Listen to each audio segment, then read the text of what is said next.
Welcome to The Explainer.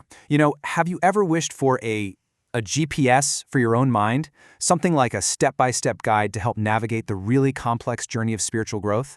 Well, today we're diving into exactly that, an incredible ancient blueprint for the mind that comes from a text called the Yogacara Bhumi Shastra. So let's just start with this huge question.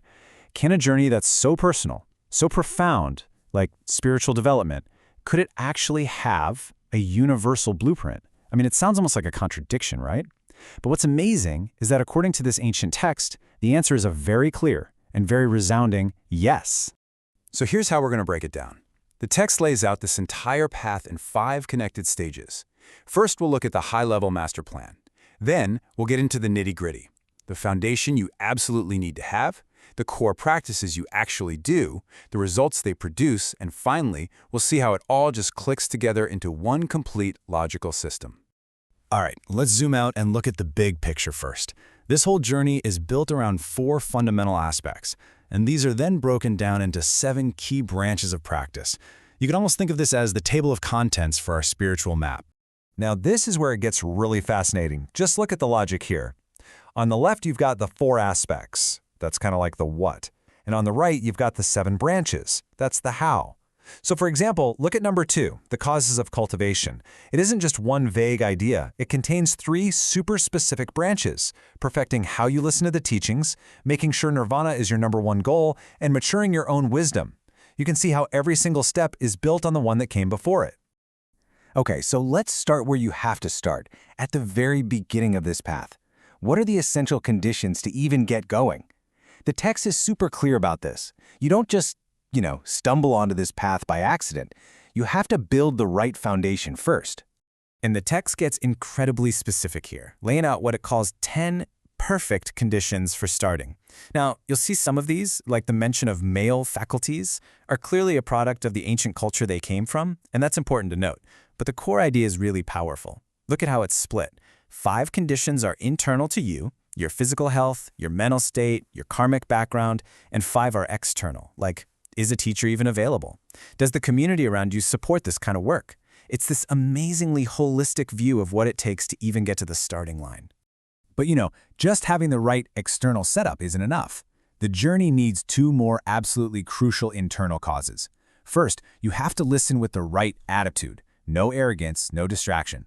And second, your motive, your why, has to be pure. Are you really doing this for liberation? Or are you maybe secretly hoping you'll get some respect, maybe a little admiration? The text is firm. It has to be for liberation and liberation alone. So once that strong foundation is set, the real work begins. And this brings us right to the core of the whole practice, applying specific mental antidotes to specific mental problems. This is where all that philosophy turns into a really practical, hands-on psychological toolkit. And this is where the system's brilliance just shines. It's basically a doctor's prescription for the mind. It is not a one-size-fits-all deal. If you're struggling with attachment, the prescription is to contemplate impermanence. If you're dealing with laziness, the prescription is to contemplate suffering. See, each problem has a very specific targeted solution. And it gets even more detailed, even more granular than that. It offers antidotes for the really subtle stuff you might face in deep meditation. So, if your mind just feels kind of dull and foggy, the tool is to contemplate light. If you find yourself procrastinating, well, the tool is the pretty stark practice of contemplating your own death. It just goes to show that for every subtle challenge that comes up, there's a corresponding mental technique ready to go. So, after all this foundational work and all this targeted practice, what's the payoff? What happens? We're now at the 4th aspect, the results.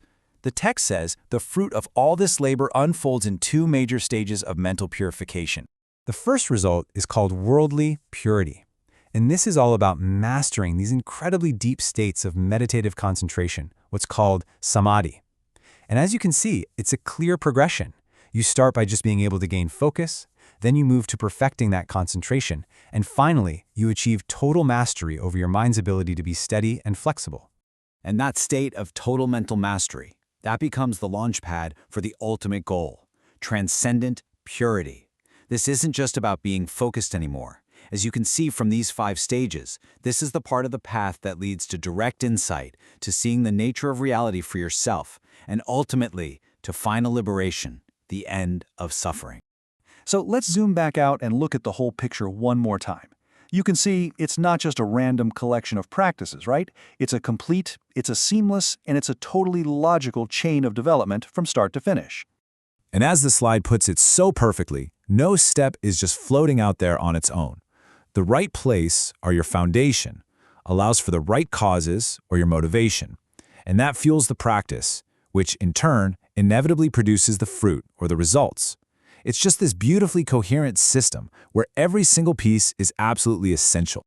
And the whole point of this entire blueprint, the final destination on our map, is stated with this profound simplicity right here.